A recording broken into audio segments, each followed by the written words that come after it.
Okay, welcome back. I just wanted to make one comment before we do an example. A couple things I forgot to mention about the reciprocal function.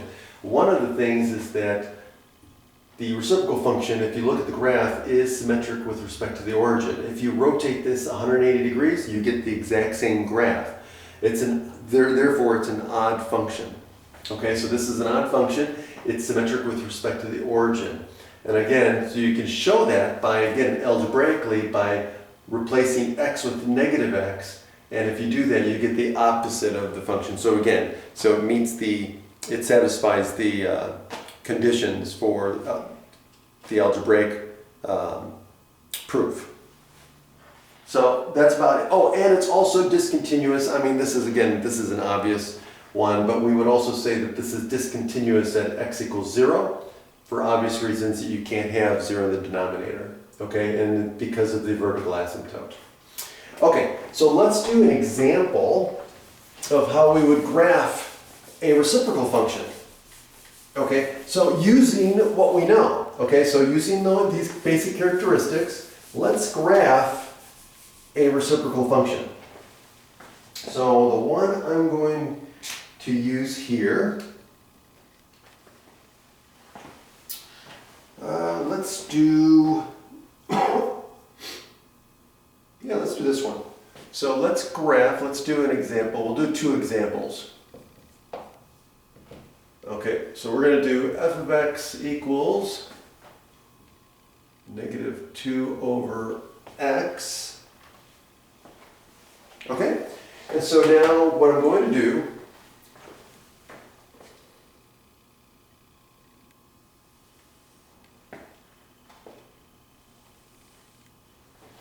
is just graph this out.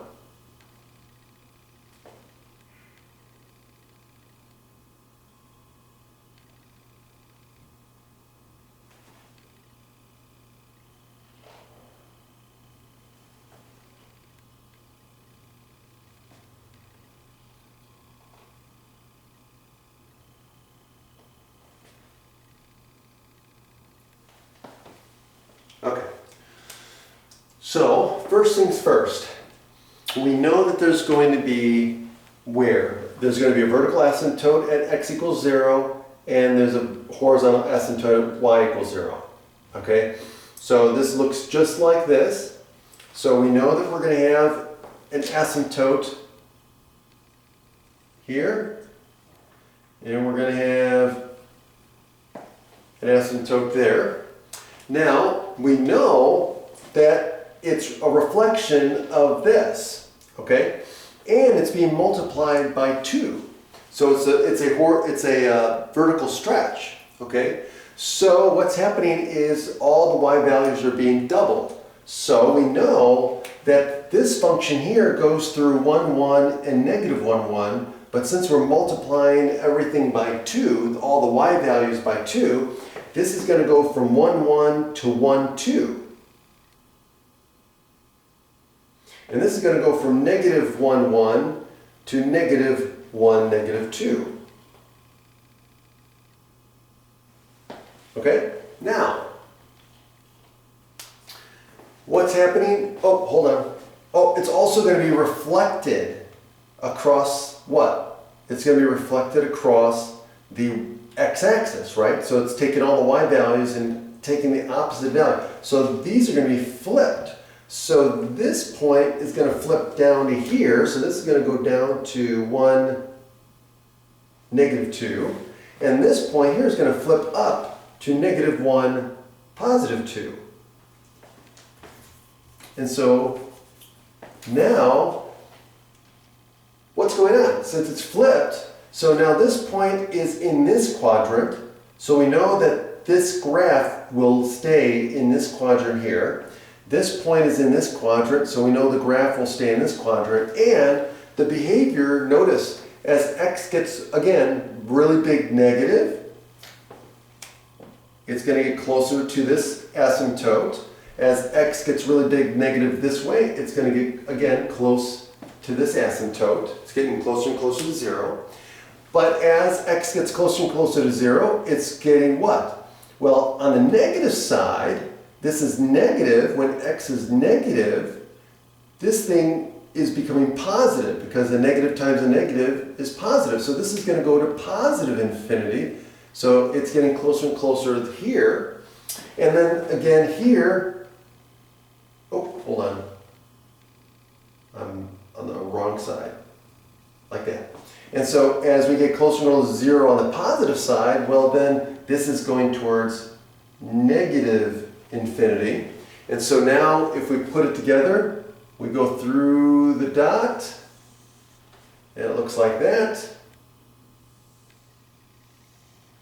and it looks like that. And so there's the sketch of our graph of negative 2 divided by x. And that's it. Okay? So there's one example. Now let's do another example. The other example is a little bit different. Now this one has a translation. So x plus 1. So let's do this. So now,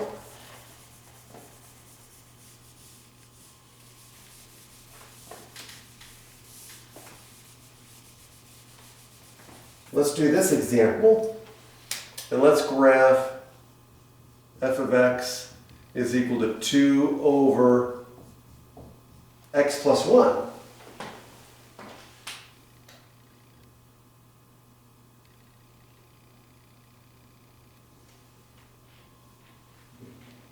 Oh, hold on. Before we do that, let's go back to the other one. There are a couple other things I wanted to point out. So let's do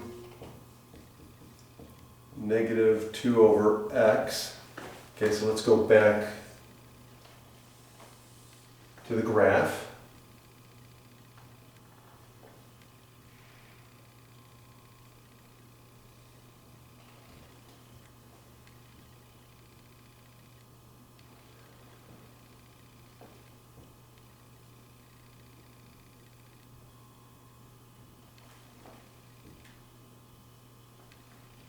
Okay, so we have this point.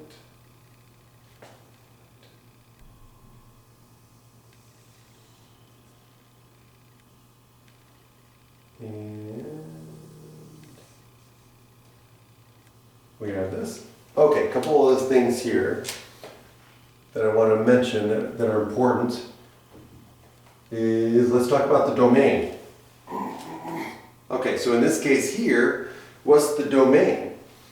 Well, the domain, again, is going to be everything except the vertical asymptote. So everything else is fine except for the vertical asymptote. So the domain is going to be everything except x equal to 0.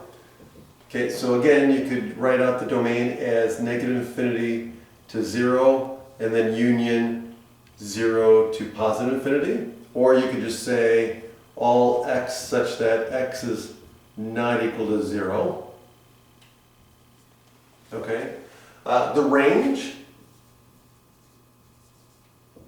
is also the same as the reciprocal function here, so it's going to be everything except 0 for y.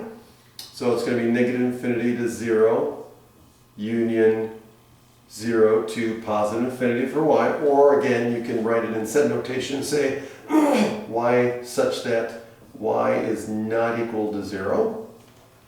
Okay? Now, also, what about increasing and decreasing? What's the largest interval where this thing is decreasing? Well, in this case, there is no interval where it's decreasing. It's increasing on the entire number line. You can see that because as we move from left to right, it's increasing this way, right? It's going up, right? So we always consider left to right, okay? So as we move left to right, it's increasing. But then, boom, as we jump, it starts way back down here. But again, if we keep moving left to right, it's an increasing function, still increasing. Even though it jumps from here to here, it still continues to, on an increasing trend or graph. Okay, so in this case, the largest interval where it's increasing and decreasing would be, it's increasing from negative infinity to 0, and 0 to positive infinity. Okay, or actually, we wouldn't put a union there, but we'll say and. Okay, so it's increasing